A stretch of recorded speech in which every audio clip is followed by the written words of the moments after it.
Hello, my darling, and welcome to darlings for a start, but welcome to episode 15 of the Uncomplicated Perimenopause Podcast. My name is Kate Grosvenor.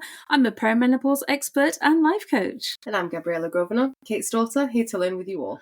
And as always, we'll probably talk about absolutely nothing of relevance before we start. We have to feel sorry for Gabriella today because she's ever so poorly, but the trooper is here. She's here, but she's all snotty. Yeah, so please ignore my croaky voice. And she's all wrapped up warm because she's ever so poorly. I've heard it's warm outside. It's glorious. People have told me I think, was it last episode or the episode before we were complaining that it was autumn? Yeah. And now it's beautiful weather. I can't feel it. I literally went outside and I'm like, I'm really cold. I know, and my little sister was like, what? It's nice and sunny. I think she's actually sunbathing. Yeah, she is. Your little sister. She's 19. She's always going to be a baby. Well, she's always going to be your little sister, isn't she? So whether she likes it or not, and not is the question. She's like, I'm 19. So please forgive you. You're all snotty side out. Thanks. I appreciate this. But yes, we're going to. We got this. We can do it. We can do it. Yes. Okay. So, my lovely snotty friend, what is the question for today? It's from Claire from Leeds. Claire. From Leeds. So Claire has been to see 2 doctors at her GP recently. Okay. Both have been male. Just bear in mind that. And they've both been really unsympathetic towards her and her symptoms with perimenopause. So it's kind of a 2-part question. A, should she request a female doctor instead? And B, do you think, this is a bit controversial perhaps, do you think Are we going to get cancelled? Please don't. Do you think that men truly understand what it feels like and can give advice, the advice that she needs? Oh, that's a really good one. That's a really good question, and please don't get us cancelled. Oh, I really liked that. Yeah. Okay. Oh gosh. Right. Honest. How honest an answer do we put out here? Honest enough to not get cancelled, but honest enough to also give her the best advice. Okay. Ooh, it's like because so I'm on the spectrum. As most people will probably figure out by now, because whatever comes in my mouth whatever comes in my head goes out my mouth. And I have a really bad habit of just telling the truth as it is. So as a life coach, I always encourage my clients to do strength tests and do values tests, and everything always comes up. Honesty is my number one strength, and honesty is my number one value. But it gets me into trouble my entire life. So I have to be really careful on this. Talk amongst yourselves while I figure out trying to get my brain to reorganise it. Okay, so I'll tell you a story. Instead of telling you the exact answer, I'll tell you a story. Probably about 6 or 7 years ago, before I started going through the perimenopause that I was aware of, I had a client who was in full-blown perimenopause, who I was coaching as a one-to-one client in my life coaching business. And I would love to, at some point, see her and apologise to her. Okay. True story. So, as you know, my life has not been a bed of roses. People sometimes look at me and think, well, it's okay for you. Yeah, and you have been told that as well. Yeah. People, they hear the accent. Yeah. They see the letters after my name and they think, silver spoon. Yeah. Like, you sit there in your ivory tower, mate, and your life is clearly a bed of roses. And no, it hasn't been. No. So, my life, the way that I coach is always from, I'll get into the trenches with you. I will sit in the mud with you and I will hold your hand and we'll go through it together. Sweet. This is the way I always, right? Yeah. Correct me if I'm wrong. So I've either been through it, which is usually the case. So people say to me, I've been morbidly obese. I've been anorexic, more or less, touching on it. I've been diagnosed with diabetic. I've had eating disorders. I grew up with an alcoholic mother. I've been through domestic violence. I've been through my own addictions. I've been through it's not been easy. Depression. I've lived around the world. I've been through abuse. I've pretty bankruptcy. I've been through single mum, bringing up kids without money. I've pretty much most things that you can come at me with. Yeah. I've twice divorced, crying about not being able to pay bills. I struggle when people come up to me and say, this is how I'm feeling. I go, I understand. Yeah. Right, I get it. I know how it feels. Let me hold your hand and I'll tell you how to get through this. Yeah. And that's how I coach. I never coach from a place of, oh, well, darling, who would be like that? Yeah, I always coach from, I understand, I get it. The reason I'm telling you this is not because I'm the most fabulous coach on the planet. The reason I'm telling you this is because when I had this client, she was the first client I'd ever coached who was in menopause, perimenopause, and was struggling. and I sympathised with her. Did you understand at the time? I thought I did, and this is going to be my point. So she was telling me about her struggles with them changing her patches. She was talking to me about how out of touch and out of love she felt with her husband. Mm-hmm. She was talking to me about the mental health aspects of perimenopause, and I sympathised with her and I gave it my best shot. I thought I did a really good job, and if I met her again now, I'd wrap my arms around her and I'd say, I'm really sorry. Why? I don't think I didn't do a good enough job.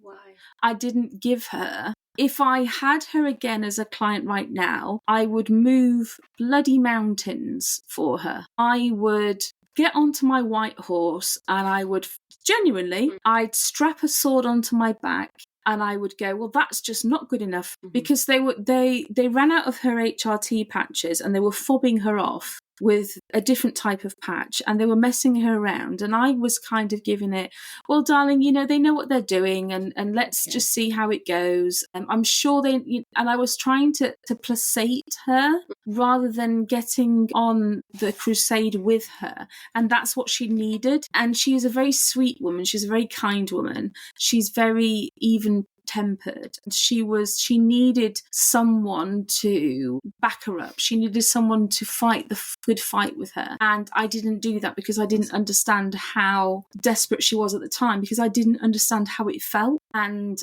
I coached her really well, I think, and I made a difference to her life, and we worked on different areas really, really well.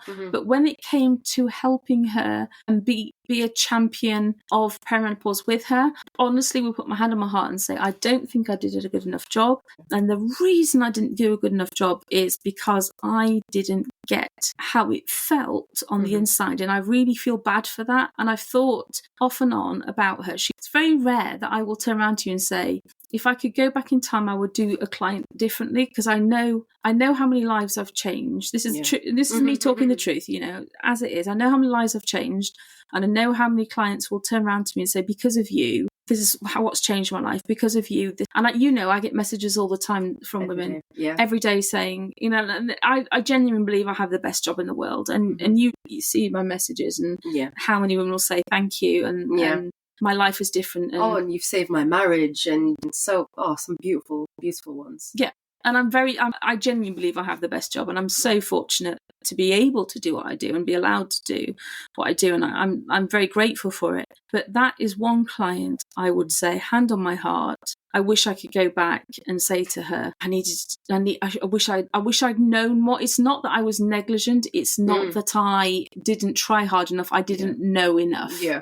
Was she dealing with just male doctors? No. Okay. No, she was dealing with a clinic locally, and she was given support by other people, but she didn't have enough understanding she didn't have enough people fighting for her side. Whereas now I know, now I'd be like, right, download this, my free tracker, make sure that, no, that's not good enough, they're fobbing you off, go and see this. And she got the help, but she didn't have enough oomph behind her. She didn't have the understanding that I didn't give it to her because I didn't know. So it wasn't that I was negligent, it was like I didn't understand how it felt. So in answer to the question from, who was it, Claire? In answer to Claire's question, this is really controversial, but I believe that male doctors, obviously are excellent, and they can give you all the advice on hormones. They can tell you how your body works as a woman. They can give you all the advice. They can give you everything to do with hormones and everything else. Can they tell you how it feels? Yeah. No. I get you. And because, I'm at risk of being cancelled, can they tell you how it feels? Truly, no. No. It's not their fault. They don't. And this is my point. That, I can't explain to you as a woman, as a young woman, right? So you, bless your heart, have endometriosis. Okay, you can explain to a boyfriend, or you can explain to a male friend what endometriosis feels like, what period pains feels like.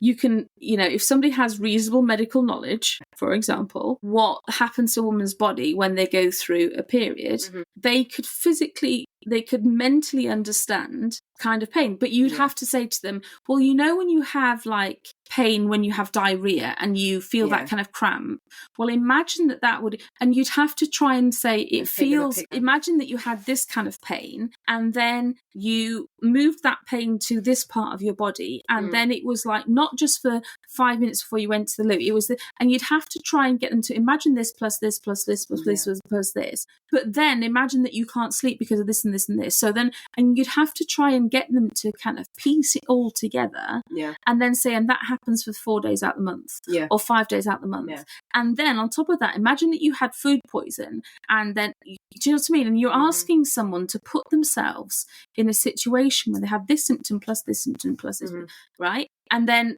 so imagine all that, and you have it 12 times a year. And it's never ending. And on top of that, you may have problems with fertility, and you may have, and so you're asking them to put together this mental kind of picture, all these different symptoms, plus mental symptoms, plus mental health symptoms, plus lack of sleep, plus, and it's like, how does that feel? Even in perimenopause, I'm not in that stage yet. And I'm getting it. I'm learning with everybody else, and you're teaching me a lot, but I still won't get it until I'm in that stage fully. I mean, you're submerged in my world where we talk about it, and so you're more knowledgeable than I'd say 99.9% of 24-year-olds. I'm really proud of that. Yay to represent the millennials, right? But I'm a Gen Z. Are you a Gen Z? Yes. And I don't act like it, but I'm a Gen Z. Okay, bless. Okay, anyway, but you're more knowledgeable than the vast majority, and because you already have kind of gynae issues going on, you would already naturally empathise, but you can't imagine the mental health side. Now, we can talk about the symptoms of perimenopause as in the night sweats, which are just altering bamboo. I'm going to say it again. I'm going to say it every episode. It wouldn't be an episode without me saying bamboo pajamas, would it? Because it really is the secret. It's not even...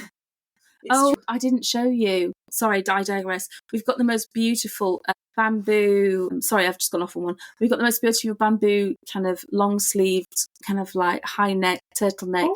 Oh, gorgeous. Oh, gorgeous for winter. Okay. Like, they're in there without a boom.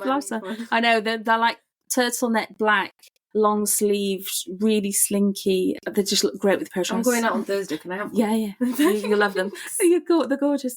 Anyway, bamboo for the win, as always. But night sweats will really disrupt you. But you could understand night sweats if you've had food poison. You can understand night sweats. But it's the mental health thing. It's how it feels that I think unless you've gone through it, I just don't think anyone could get it. The thing about perimenopause is the dead inside. That makes me... I hear that a lot, and it saddens my heart. Honestly, it's like...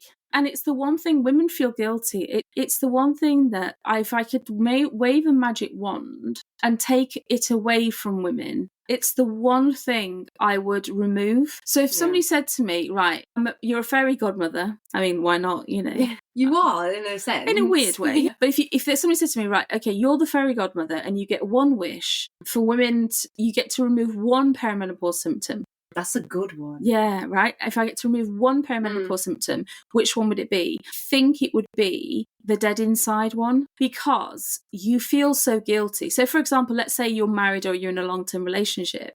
You lose your libido. Okay, and then you feel... But the thing is, you feel really guilty because you still love that person. But if they wanted to approach you and have sex or be intimate, you just literally can't. You love them and you look at them and you go, this is a person that I love, but I also, if you come near me, I will stab you. Yeah. And it's awful because you feel like they're looking at you and they know that you don't want to be intimate with them. Yeah. But it's not a personal But it's not personal, but it's the most personal thing. Yeah. Yeah. Are you with me? It's the most personal thing because it's like, I don't want to have sex with you. Is that actually how it feels? Yeah. Like, I don't want to be anywhere near you. Okay. Because I'm dead inside. Yeah. But you don't feel that way towards anyone. Like, you'd still feel that way towards everyone else, any other man. Well, I don't know. Okay. Because I haven't, like... Yeah. I'm not... No offence, I'm not going around being... No. No, I know. It's just but do you know what I mean? Yeah. And it's like, but I love you with all of my heart. Mm-hmm. But I'm just dead. Yeah. Like, I am just switched off. Is this where, like, this might be also a bit... Is this where when affairs happen and stuff? Some women have actually told me, and this is an area of research that I'm actually going into, because this is what I do. This is who I am. And this is why I'm looking at dosages of things like maca root. So, I'm bringing out my own range of vitamins, shameless plug. I'm looking at things like what are the maximum doses of maca root, looking at the uses of female testosterone to improve libido. But women have actually told me, now they get this one for sad. We're going off track a little bit, Claire, just bear with me. Women have actually told me that they felt like they want to have an affair to test whether it's actually their libido is completely gone or whether it's just their libido with the husband. Wow. Okay. Mic drop. Yeah. That's the level of, is it just I've lost my libido completely, or is it my libido in my long-term relationship? And I kind of get that. Yeah, but how sad is that? Mm-hmm. Ooh. Yeah. And that's probably why men also have and then affairs. They feel rejected. So men will go around thinking, well, if she's never going to want to have sex with me again, because then men will be thinking, well, is this coming back? Yeah, yeah. Give me the answer. Yeah. And women are like, how would I know? Yeah. How would I know that question? Right now, I feel dead. And women won't be able to voice this, but then, like, I feel dead and I feel guilty. I feel awful guilty. Like, women will tell me, I feel like I'm the worst person on the world. Yeah. Like, I feel like I'm a horrible human because I see the pain in his eyes. And I've done that, but it's not my fault. But I feel like it's my fault. Like, how horrid a human am I? And they'll tell me these things. And they look to me and say, what's the answer? And I go, I don't know. No. Because I don't know if it's coming back for you, darling. Yeah. So this is why... Can it not come back? It can, and also cannot. Oh, I know. This is why. That's the research. I'm looking at things like... please carry on that research. I'm curious. Yes. And this is my next area of research. Because I'm here to be the guinea pig and here to do the research. Because I feel like this is where we need to go next, looking at male testosterone, looking at things like, for people that don't want to go down the HRT route, I'm looking at, looking at the maximum low dose of things like maca root, which can help. And this is what I'm looking at next. Girls got lots to do. Yeah, you do. To take one for the team, though. Yeah, but we're practicing. Practicing, that sounded really... I don't know where that came from. Yeah. How does a man understand all that?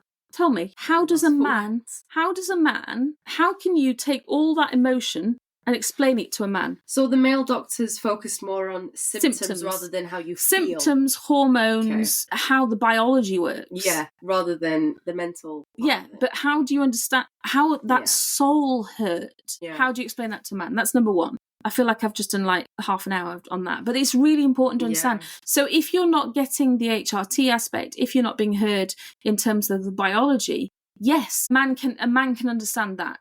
A man can definitely understand that. If you are struggling psychologically, if you're struggling with the mindset of things, I don't think a man can help you. No. It's not their fault. I'm not blaming them because I'm still wading through it. I've written a book. I've written a best-selling book. I've written journals. I've written workbooks. I've written, and I'm still going through, like, I help women every day. Like, my whole life revolves around coaching. You guys. Yeah, you guys. Hey. But my whole career is helping midlife women with their mindset, with their thinking, with how their thinking is ordered or disordered, or helping them rewire their thinking and become more positive. And it's my entire career. So how could a male GP who is, when perimenopause is not mandatory training, and they certainly don't have to go back and relearn the latest thinking or relearn the latest. That's a different. Yeah, that's a whole other podcast. No, that's something. So you can't expect them to be able to do it. Now, if you're not getting the answers from a male GP, it is your right to go and ask for a female GP. If there isn't a female GP, my favourite people to ask are nurse practitioners. Why? You've told me they get it. They get it. If go and find female nurse. Why? Because the nurses are the people that deal with women's body parts. A nurse is the one that's going to give you a smear. All right, since you reach your sexual ages and you go and have a smears, a nurse is the one that's going to be talking to you about your sexual health. Is going to be doing your smears. Is going to be talking to you about contraception. They deal with that every single day of their lives. Yeah. Okay, so they're actually more specialised in that. I'm sorry, they are. Okay, pick up the nurses. Seriously, and I'm not having a go at GPs. I'm not, honestly. But nurses are the ones that deal with these things. They deal with contraception. They deal with HRT. Like, if you want a real conversation, go and find your senior nurse practitioner, because the chances are they're going to be in their 40s or their 50s. Logically, it's true. And then they're going to have these symptoms themselves. So that's why they'll get it. Because you said that one in particular really helped you, didn't you? I mean, I've been through everything. They tested me for everything. I mean, bless their hearts, it was in lockdown and they tested me. And I kept saying, is it hormones? And they were like, no, it can't be hormones. You're too young for all of that. Dear Lord. No, don't even. And they spent so much money as well, which makes me feel really guilty. Well, ironically. No, ironically it does. But they spent so much testing for this and that, and the immune disorders and Ramsay something syndrome and slapped face and all these weird things. And I went and saw a nurse and said, could it be my hormone? She goes, yeah, probably is. Gave me HRT and that's that. Wow. Good on her. And I saw one doctor who said I burst an eardrum. He said I had no eardrum, and she looked at me and went, I can see it. What's he on about? It's like, no. Anyway. No, why did he think that? She didn't know. She just went, I don't know. She was like, that's so random. Very random. Anyway, so go and ask for a senior nurse practitioner. Don't take no for an answer if you're not getting help, and be your own advocate. Yeah. And if you don't get the answers, if you go to your GP surgery and the only options available are middle-aged men who don't have any sympathy for you, go and ask for a referral to your sexual health clinic or your family planning clinic at the hospital. It's worth keeping on going. And it's easier to see a nurse, isn't it? It's easy to see a nurse generally. You're more available for appointments. But even if you can't get any luck at your local GP surgery, ask for a referral to the hospital in the local town, whatever. And you can ask for the referral yourself. Yeah, okay. I mean, you have to advocate for yourself, and don't. You know, the thing is that you have to be able to say, "This is what I want. I need a referral. I'm sorry, this isn't the answer that I'm looking for." And know your rights. Now, there's NICE guidelines, and I say this all the time, NICE as in... Not nice. Oh, isn't that lovely? NICE as in NICE guidelines. Which is still how you spell nice. I know, but the NICE guidelines, if you type in NICE guidelines from menopause or perimenopause, they come up. And you need to know what your rights are, and it is your right to see a different practititioner. Oh, so that tells you all your patient rights? Yes. That's pretty cool. Yeah, and you know, it tells you that after the age of 45, for example, you don't have to be tested for perimenopause and all these kind of things. So yes, go and see somebody else. You do have that. You can do that. Yeah, that is okay to do. You know, as I said, a male doctor should be able to prescribe you HRT, should be able to talk you through HRT, should be able to talk to you about the biology, the physiological symptoms of perimenopause. But when it comes to the mindset, I mean, not doing a shameless plug for our perimenopause membership, but that's what that kind of thing is there for. That's why we have things like the perimenopause membership, because we talk all the time about, you know, you'll see, because we have a Facebook group that goes with it, and somebody will say, I saw a comment yesterday from one of our lovely members saying, why is it okay that my husband gets to, for example, shout out, I'm not going to say the member because obviously that's confidential, but why is it okay for my husband to complain when he's in a bad mood, but if I complain it becomes a problem? And then some of the other women will say, well, yeah, my husband does the same, and somebody else will say, you know, so it's a place where women feel safe to say, is it okay if, or I've had this symptom today, has anybody else had that? Always answer straight away. And that, and everybody will be there loving and supporting on each other, plus the resources, plus the mindset stuff. And that's the point. Women supporting other women is a thing of beauty because we get it. Yeah. And literally, I don't know what to say, but Yeah. And I think that's always the point with the mindset stuff. I know I didn't get it until I started going through it. And for that, I feel I wish I had done. And if I ever see her, I will say to her, I'm really sorry that I didn't get it. It wasn't through anything other than knowledge. Just an inability to understand at that point. Have I answered the question? I've forgotten what the question was now. Yeah, about male doctors and do they understand? No, they don't understand. And should she request a female instead? So yeah, you did actually answer it well. I just thought, I was just there going, oh no, I just hope I haven't gone off on one. So as always, if you have any questions, please do let us know. Gabriella and I are always here. Sorry, my brain. Gabriella and I are always here to answer your questions and do our best to make sure that this chapter in your life is as uncomplicated as possible. Take care, my darlings, and we will speak to you next week. Bye.